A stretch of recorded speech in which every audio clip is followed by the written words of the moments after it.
Hey there guys, welcome back. I don't know what they're thinking. This guy's nuts, he's insane. He's broken and it will be broken for a long time. Tannuk, Steadfast second, is a brand new mono red commander from Edges of Eternity.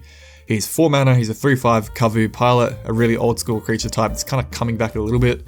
Other creatures you control have haste, artifact cards, and creature cards that are red in your hand have warp 3. Doesn't have to be artifact creatures, by the way, it can just be any artifact cards. If you didn't know, Warp is a pay now, pay later theme, so it's like Afterpay for Magic really. You can pay 3 mana now, you can cheat the card in, you can use it for the turn, then you exile it at the end of that next end step, and then you may cast it from exile on a later turn, just not this turn. So he offers you great card advantage in the long term because anything you cheat in you can replay anyway. And that means you get multiple activations of your casting triggers, your ETB triggers, your attack triggers, stuff like that. It just crushes your opponent with very strong cards early on, more than you should be, and you just replay them again later on. And it fixes a big issue mono red has with card advantage and running out of gas later on. And because you do get the cast trigger because warp counts as cast, you can, if you technically wanted to, you can play Painted Servant and play Eldrazi with warp. Your Painted Servant comes in, you name red, Eldrazi's a red now. Then you can warp them in from your hand, you get the cast trigger because warp is still casting, you can manipulate the cost, all that jazz. And you get the attack triggers, all that good fun. So cards, real quick, that do care about going into exile from warping, which is relevant for this commander, no surprise. Sundial Infinite, pay 1, tap it, just end the turn. So you get an end step, you've got to put your things into exile that you've warped in. Sundial says no, I end the turn, they just get to stay around forever. Pretty good, really good mana saving cost right there. Passionate Archaeologist, when you cast things from exile, your commander deals damage to an opponent equal to the CMC. The things that we are warping in are pretty high CMC, just big dumb high value cards, so you get to do a lot of burn. Then we've got the Room. We only really care about warped space here because for 6 mana as an enchantment it says once each turn, so your opponents too if you get instant speed, stuff like that, you may cast them for 0, one of them anyway.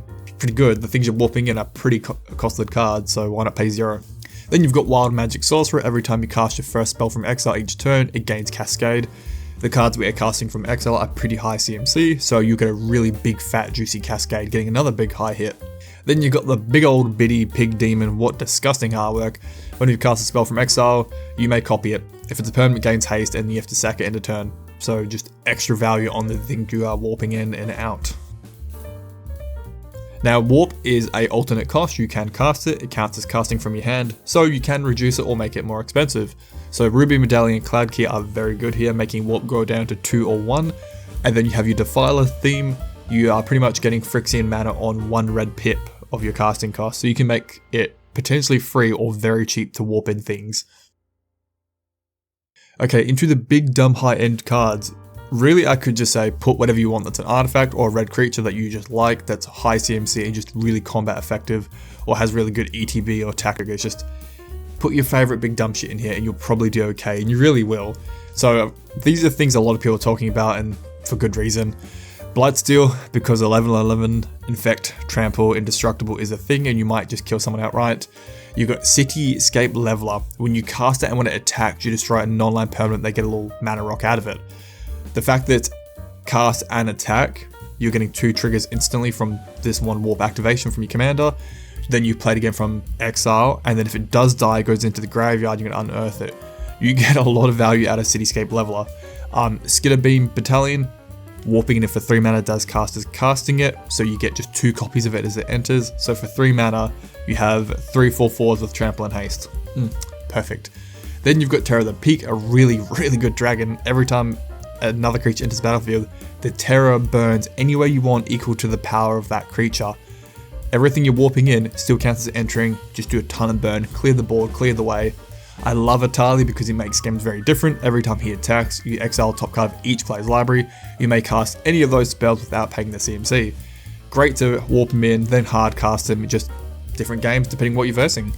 Ilhag is a very weird effect as well. When he attacks, you can put a creature card from your hand tapped and attacking, again cheating in these high CMC cards.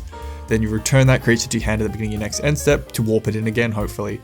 But if Ilhag dies or is put into exile, so warp itself, he goes 3 deep from top of your library, so you can warp him in again later. He's got this recurring theme going on.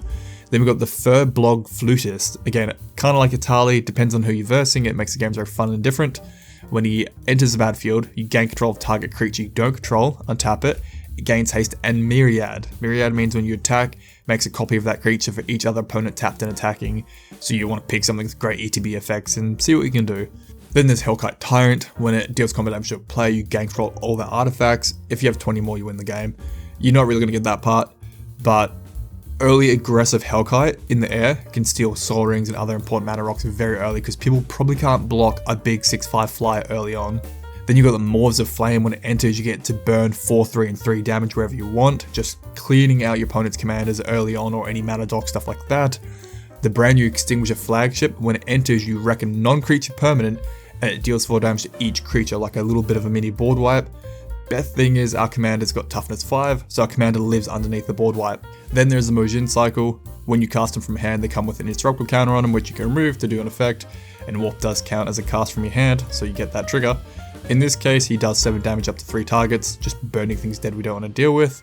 Then you got Portal of Frixia, which is a removal spell. When it enters, each opponent sack 3 creatures. If you do cast it hard cast later on, you'll get the upkeep trigger, which is you steal creatures from the graveyard every upkeep. Pretty good. Maelstrom Colossus offers us Cascade if you cast a spell, which Warp is a form of casting, so you do get to Cascade off Warp 3. It's pretty unfair, so you Warp it in, then you get to Cascade for a CMC 8, cheat something else in with it. I've gone with Mer Battlesphere because he does bring an army of little blockers with us, which does help, which the blockers don't have to go back away. Ancient Copper Dragon. When it deals combat damage to a player, you roll a d20, you get that many treasure tokens. It is an $80 card for a very good reason. When it does hit the player, all that treasure tokens can be used to stockpile for more warping next turn, or recasting commander because people are going to try and kill it. Sad Robot, because getting him multiple times is never a bad thing. The draw in this deck is based on warping because we get a huge advantage from it. The brand new Clive from Final Fantasy. When he enters, you ditch your hand, then draw cards equal to your devotion of red. Mono red deck, no brainer right there. And you can, in the same turn, possibly transform him, and he enters as a new card, so you don't have to send him back into exile, and then he's a big 9/9 that gets to fight and give you mana, stuff like that. Then you have the very broken Erupting Hellkite here, so it can be card advantage and ramp in the one. So when you cast it, exile your hand, draw 3. No brainer whether you're warping or hard casting from exile. But your creature spells gain a merge, so you can sack a creature and make them way cheaper to cast. But cards that you've already warped out, if you don't want them going to exile, you can sack them to a card that's already in exile to recast it really cheap, potentially free. Then you got the Might and the Weak Stone. When enters, you can either draw 2 cards, so card draw, or can nuke a creature by -5/-5, probably just instant dead, and it's a mana rock in addition.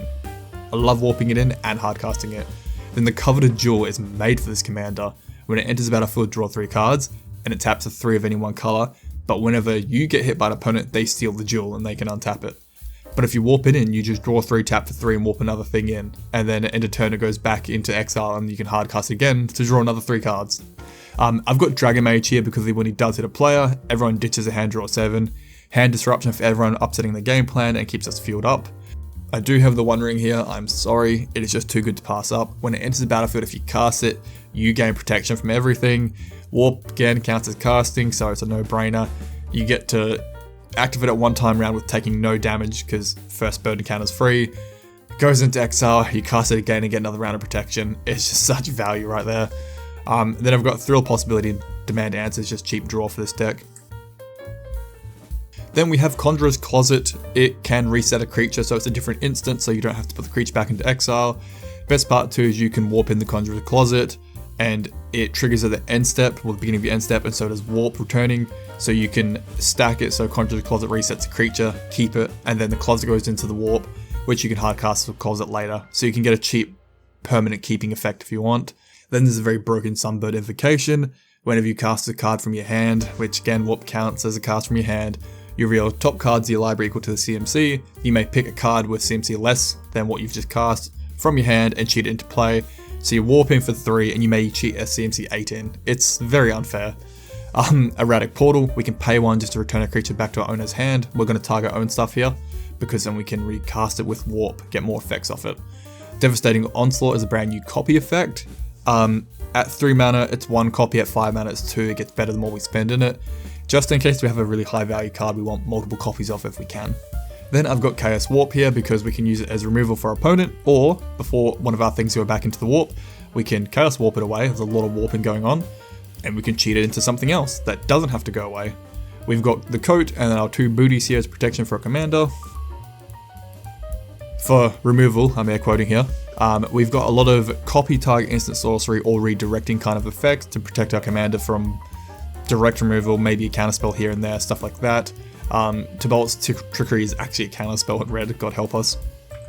Then we've got Untimely at Malfunction, which can wreck an artifact, change a direction, make a creature hard to block. We've got the Spine, which we can warp in, which destroys any permanent. Pretty good. Then we've got Blast Act as our board wipe for mono red. Alright, into ramp. These are our ritual-like effects. We've got 4 of them here. Geosurge and Ironcrag Feet are the 2 big ones, offering us 7 mana for 4 mana in return. With Geosurge, that means at turn 4 or at least 4 mana, we can cast our commander for 4 and activate 1 warp effect. That's a very early aggressive effect. And then with Ironcrag, it gives you 7 mana but you can only cast 1 more spell. Good for hard casting out of exile or if our commander's been nuked already 1 time. Then we've got the Desperate Ritual and Pro Deck Ritual just to get our commander out earlier or activate a cheaper warp. Then we have Elena the Kessig Trapper. She works well, she can tap for any amount of red equal to the greatest power of creatures that enter the battlefield this turn. So including herself, she only taps for 4 mana, which is another warp trigger, or if you've warped in something bigger next to her, you can activate her for more mana and do hopefully more warping or hard cast from exile. And then we've got Treasonous Ogre, just paying 3 life for 1 red mana. Don't kill yourself, but you know, get a ton of mana and maybe win the game. Into Mana Rocks, we have quite a few here because we have a very expensive deck and we have to hardcast from exile and spam a lot of warping. Cage Sun can double our mana production for red. If you warp it in for 3, depending how much many lands you got open at a time, you could warp multiple times after it in 1 turn. But again, hardcasting from warp is always a great idea. Mana Vault, get our commander out very early hopefully there. Lotus Petal and Mox Amber are just free mana, but they are getting expensive, I'm sorry, but it helps out the deck a lot. Then we've got Mindstone, Thought Vessel, Arcane Signet, and Soaring as just really good, cheap, aggressive mana rocks here. For lands, I have Ancient Tomb. I never include it in a deck, but in a commander where we're trying to be very, very quick out the gate, I can see why it's pretty good here. Sandstone Needle is a limited time land. It's got depletion counters on it, but it's quick and it's aggressive. Shrine to Nyx work great with all our mono red devotion we've got going on. Command Beacon will hopefully avoid paying the command attacks 1 time, because our commander will probably get murked a few times. Then Valor Cutlet, we're mono red, it's free burn, why not? Endless Sand can exile a creature we control before it warps away, then we can bring it back with the sands for 4 mana. So you can make a card cost 6 mana instead of having to pay whatever you want to later on. Bonders, Enclave, and War Room I just draw in our land slot. And 27 Mountains. And that is Tannuk, the Steadfast second. He is a very, very broken commander. What he can do is painful to players. Paying 3 mana to cheat and cast in, attack, ETB, triggers, all that stuff for 3 mana on big dumb high value creatures, which then you can recast at the normal cost. From exile, you can't lose them to hand disruption, graveyard shenanigans, whatever, you just get to recast them safely. It's pretty good. He'll be a broken commander forever, potentially. He might replace Perforos for a few people. He isn't indestructible, but he offers better card advantage, I feel. As long as they're printing good quality artifacts and big dumb red creatures, he will always have a home. Alright, thank you for watching, guys. Like the video if you think this guy's broken. There's a lot of ways to build him, that's for sure. Thank you for getting us to 5,000 subs. We are now going for 6,000. And thank you to my patrons for your direct support. I cannot thank you enough. I think that's it. He is a very nutty, complex commander. Alright, see you later, guys. Bye. How many times do we have to teach you this lesson, old man? I love the young people.